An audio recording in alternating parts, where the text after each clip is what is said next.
고린도후서 7장 5절에서 9절 말씀 293면 고린도후서 7장 5절에서 9절 한 절씩 말씀 받겠습니다.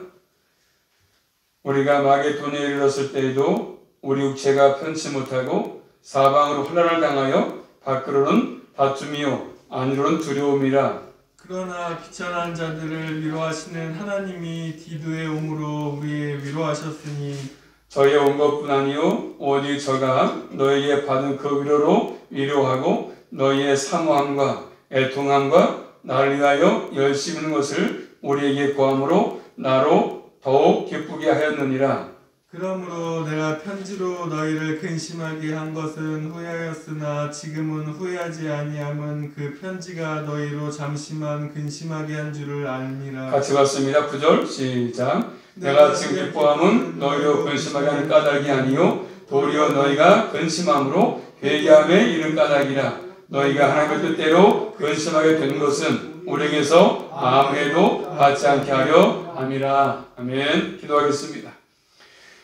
고마우신 아버지 하나님 감사합니다. 거룩한 주를 이렇게 해주셔서 아침에도 주 앞에 나와서 예배하게 하시고 이 밤도 또 주를 사랑하기에 모여서 예배 드립니다. 예배를 흠령하시고 모르신 저희들에게 말씀을 통해서 은혜를 공급해 주심으로 한두 한도 삶 현장에서 우리 모두가 승리할 수 있도록 인도하시고 영혼의 강건함도 허락하여 주시옵소서. 하나님께서만이 모든 것들을 주관하심으로 끝까지 저희를 믿음 변치 않게 하시고 늘 주님을 사랑하며 주님을 따라갈 수 있도록 인도하여 주시옵소서. 예수 그리스도 이름으로 감사하며 기도 올리옵나이다. 아멘. 말씀 제목이 뭐죠? 따라하겠습니다. 하나님의 위로의 방법. 하나님의 위로의 방법. 하나님께서 우리를 위로하시는데 어떤 방법으로 위로하시는지를 말씀을 통해서 우리가 살펴보겠습니다. 본문의 사도 바울은 하나님의 위로가 어떻게 왔는지를 말씀하지 않습니까? 그것은 바로 하나님의 위로의 방법 가운데 하나입니다. 우리가 어떻게 위로하시는지, 우리가 힘들 때, 고통스러울 때 찾아오셔서 어떻게 위로하시는지를 잘 말씀해 주고 있습니다.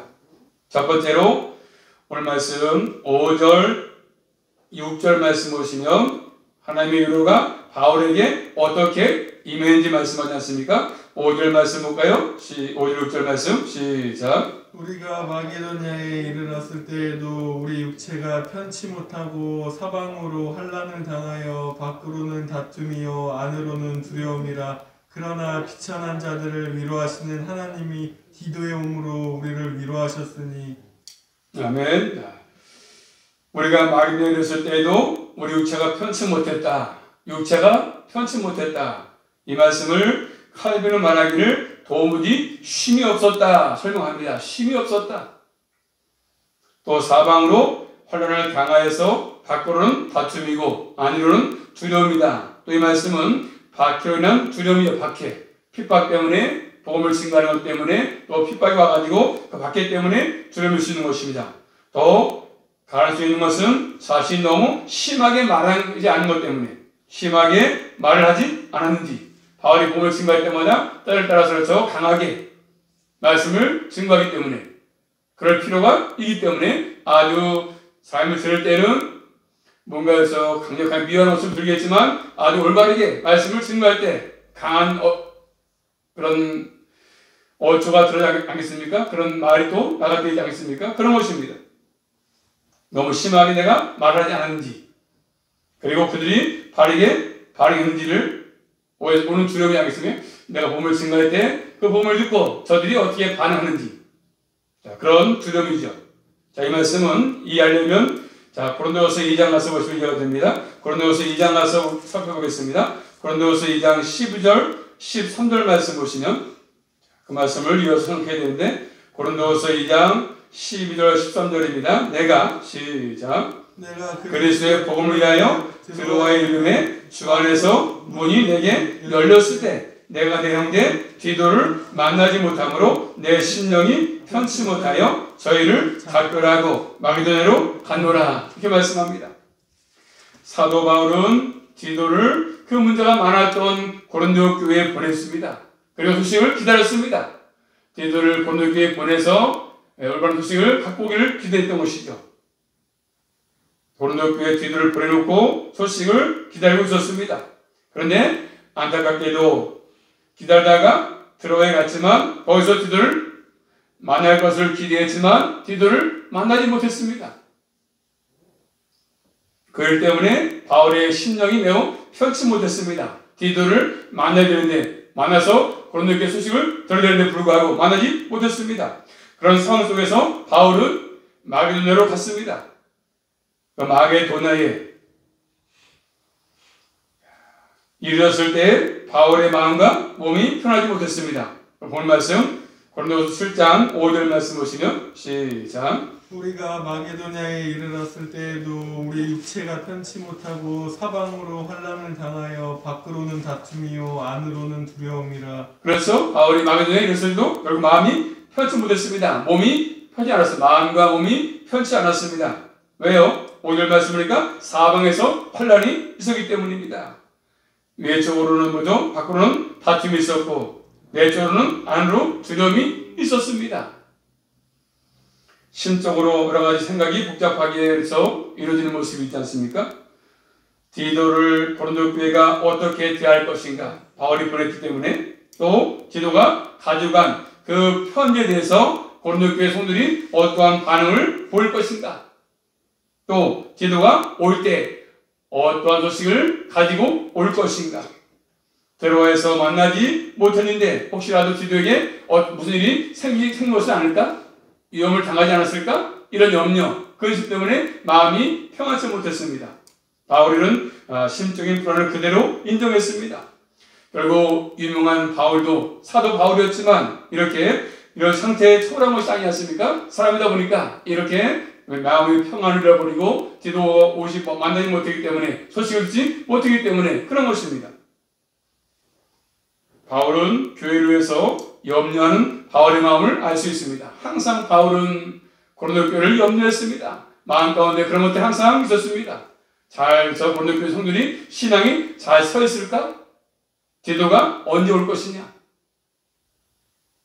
이런 상황 가운데 드디어 디도가 왔지 않습니까? 오늘 본 말씀 7장 6절입니다. 시작. 그러나 비천한 자들을 위로하시는 하나님이 디도의 오므로 우리를 위로하셨으니. 아멘. 자, 그러나 비천한 자들을 낙심한 자들을 그래서 이 말씀은 이사야서 49장을 살펴봐야 됩니다. 한번 찾아보겠습니다. 이사야 49장 13절 말씀을 상기시키는데 그러나 비천한 자들, 낙심한 자들 이사야서 49장 13절입니다. 이사야 49장 13절 같이 보겠습니다. 하늘이여 시작. 하늘이여 노래하라. 땅이여 기뻐하라. 산들이여 즐거이 노래하라. 여호와가 그 백성을 위로하였은즉 그 고난당한 자를 긍휼히 여길 것입니다. 하늘이여 들어라. 노래하라. 땅이여 기뻐해라. 산들이여 즐거이 노래하라. 여호와께서 그 백성을 위로하신다. 고난당한 자를 긍휼히 여긴다. 이렇게 말씀하지 않습니까? 자, 비천한 자들을 하나님은 위로하십니다. 디도의 옴으로 위로를 했다고 말씀하십니다. 디도가 옴으로써 하나님의 위로가 지금 바울에게 임했습니다. 온 것은 디도였지만 그 위로의 기원은 하나님이십니다. 하나님께서 위로하시는 거죠.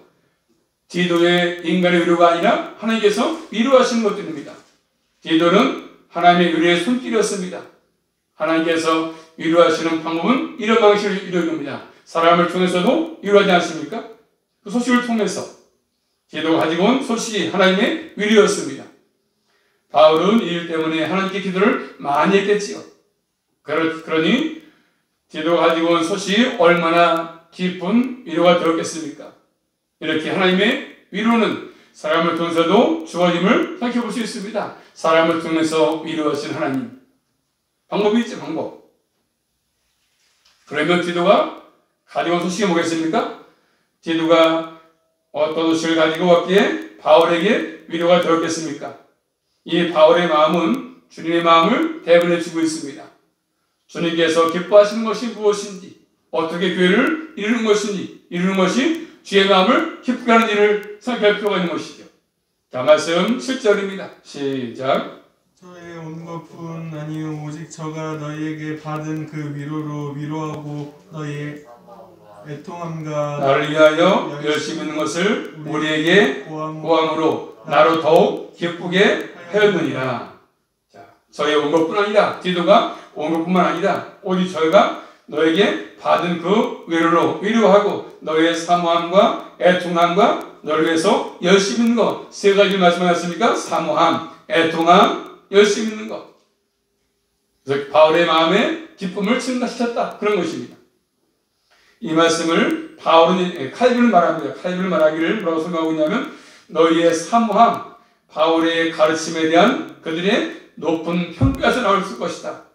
또 그들이 그의 꾸지람을 듣고 바울이 복음을 증거하면서 책망했을 때, 말씀으로 꾸지람했을 때 그걸 듣고 감동받아가지고 자신의 죄악을 두고 애통하는 것이지 않습니까? 아, 왜 잘못 살았구나. 내가 신앙이 잘못됐구나. 바울의 저는 말씀을 듣고 깨달은 것이지 않습니까? 애통했다는 것이죠. 바울을 존경하는 존경, 또 그들의 열심, 선의 증거입니다.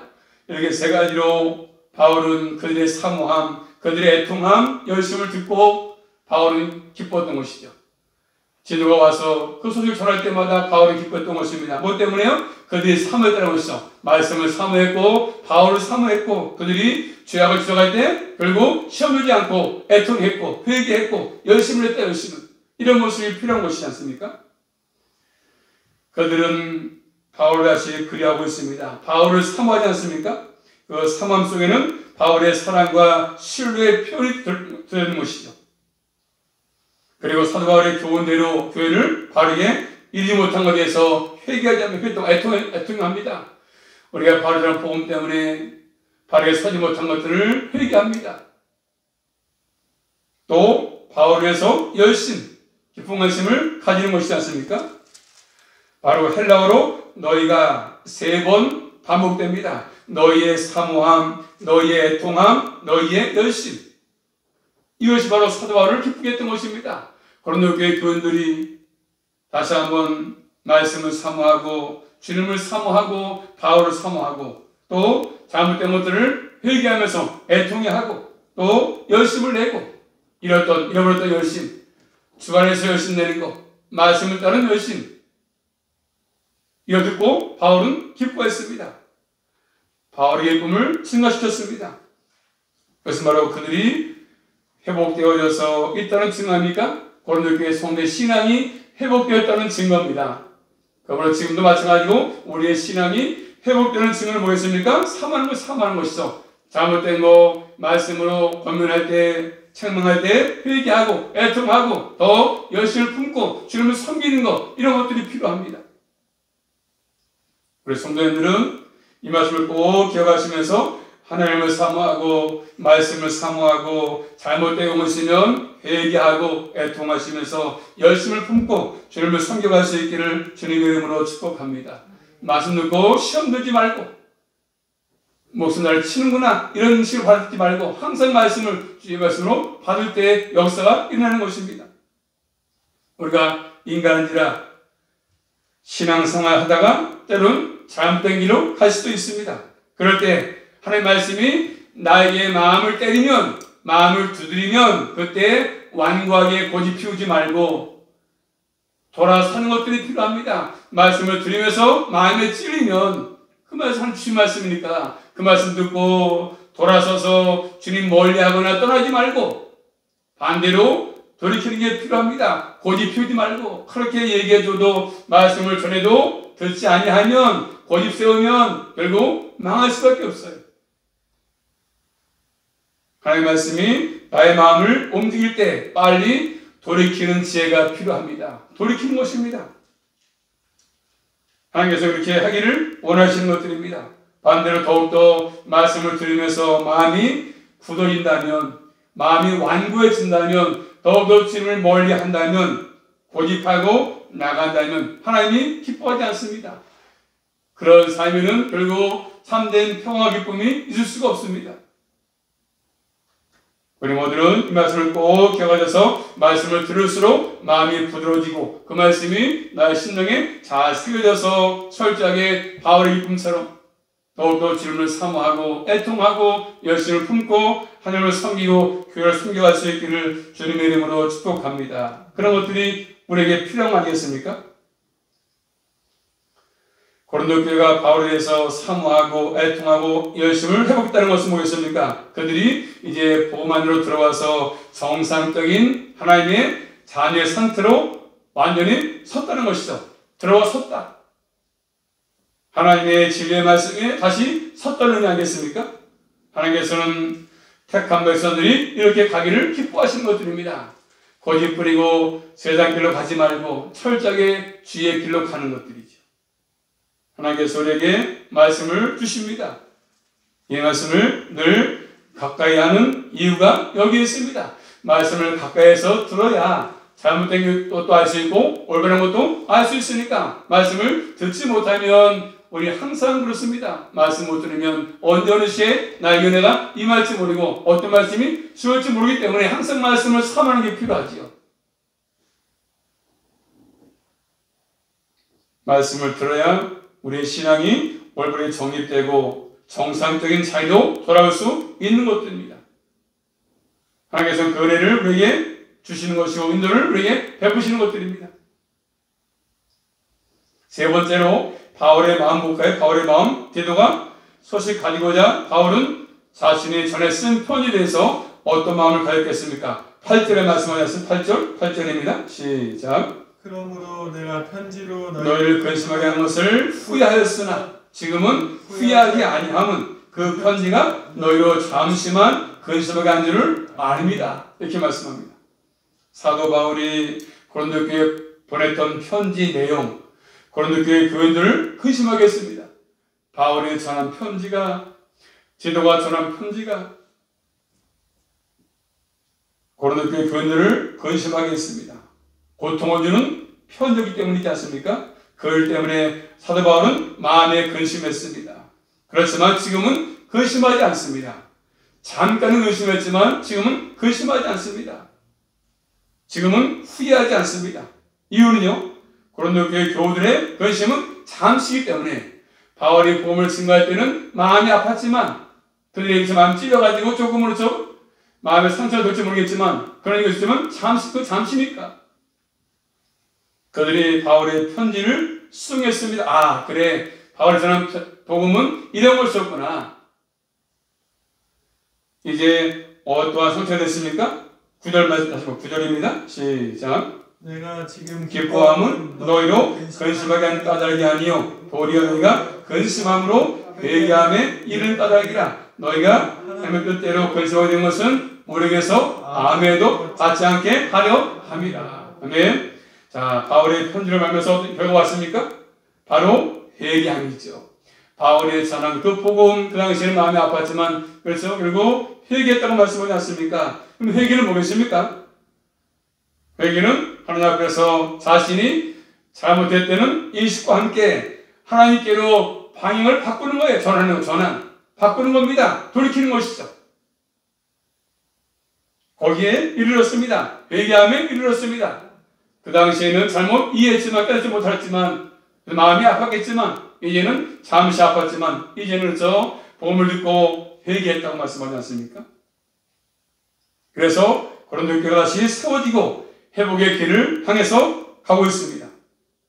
자, 다시 말씀 볼까요? 앞에 가서 2장 가서 보시면 고린도후서 2장 4절 말씀 보시면 2장 4절입니다. 고린도후서 2장 4절 말씀 시작. 내가 큰 환난과 애통한 마음이 있어 많은 눈물로 너에게 쏟노니 이는 너희로 근심하게 하려 한 것이 아니요 오직 내가 너희를 향하여 넘치는 사랑이 있음을 너희로 알게 하려 함이라. 아멘. 자, 바울이 뭐라고 그러죠? 큰 환난과 애통한 마음이 있었다. 그래서 많은 눈물로 내가 펴 있었다. 눈물로.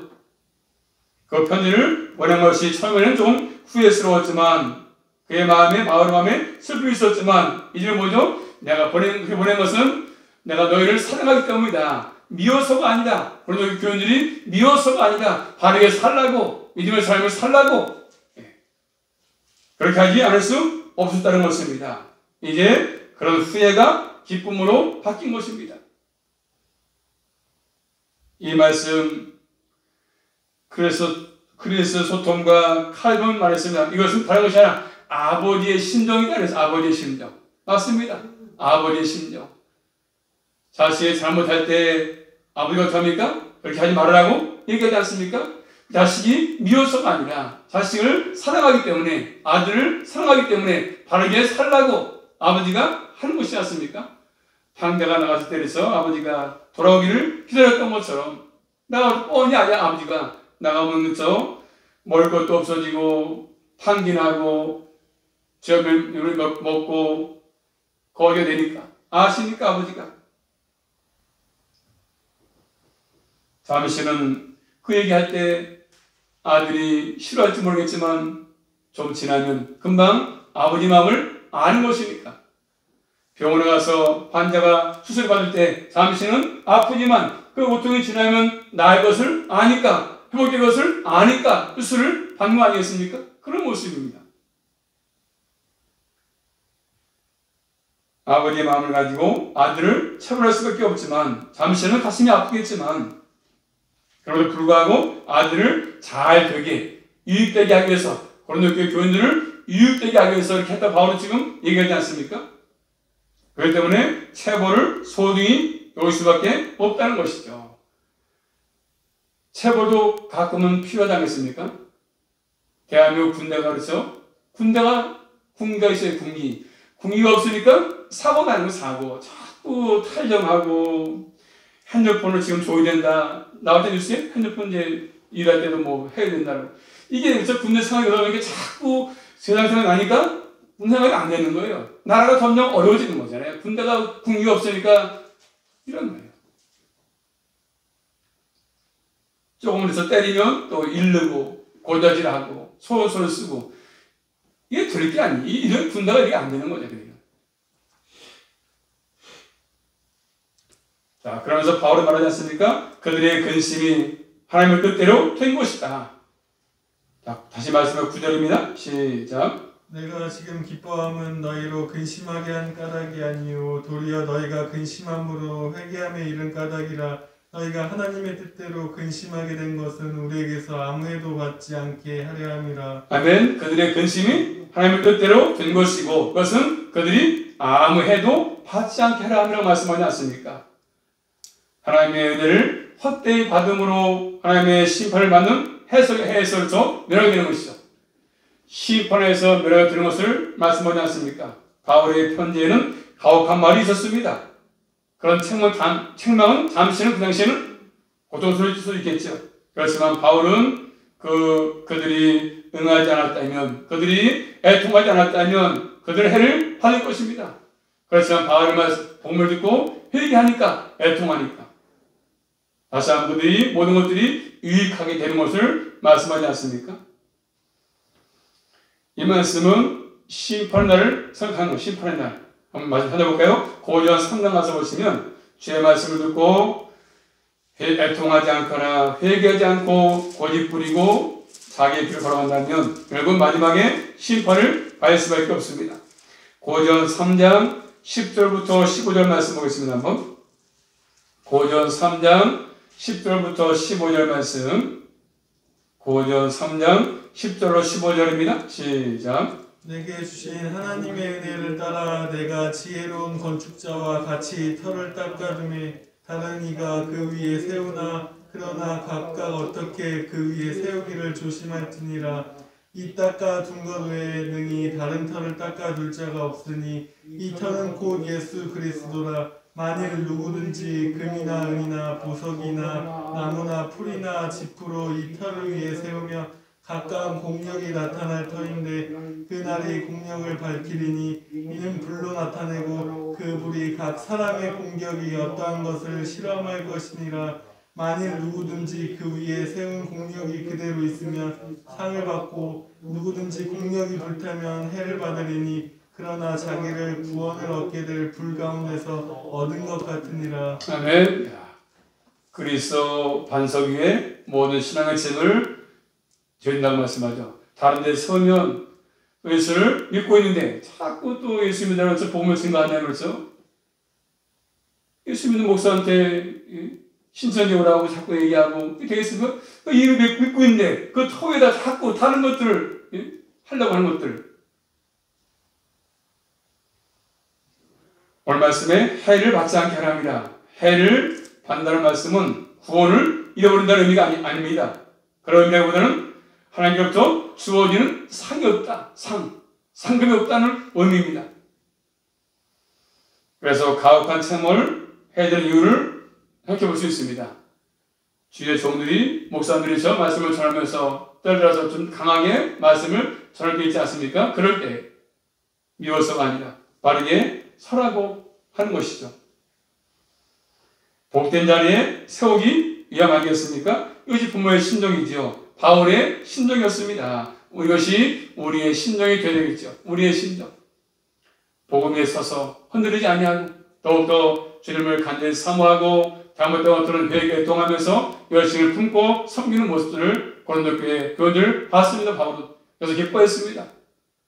우리 모든 성도들도 이 말씀을 들고 바울처럼 부모의 심정 가지고 남은 생도 더욱더 주님을 사랑하시고 또 잘못한 것들은 회개하시면서 열심을 품고 주님을 잘 섬겨가시고 교회를 잘 섬겨갈 수 있기를 주님의 이름으로 축복합니다.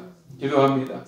살아계신 아버지 감사합니다. 오늘도 고린도서 말씀을 통해서 바울의 기쁨을 하나님 위로하신 방법을 깨닫게 하신 아버지, 늘 저희를 살아가면서 어려울 때도 있고 힘들 때도 있습니다. 그럴 때마다 주님께서 찾아오셔서 말씀으로 기쁨 주시고 위로하신다고 말씀하시사오니 늘 저희들 이 땅을 살 동안에도 늘 주님을 사모하며 살게 하시고 늘 주의 죄를 사모하게 하시고 말씀을 사모하게 하시며 또 잘못된 것들은 회개케 하시고 애통하게 하셔서 남은 생도 진리 안에서 열심을 품고 주님을 숨겨갈 수만 있도록 인도하여 주시옵소서. 한주간도 우리 모두를 기억하셔서 코로나 감되지 않게 붙들어 주시고 주의 보호하심과 인도하심 가운데 승리의 삶을 살아갈 수만 있도록 함께하여 주시옵소서. 예수 그리스도 이름으로 감사하며 기도 올리옵나이다. 아멘.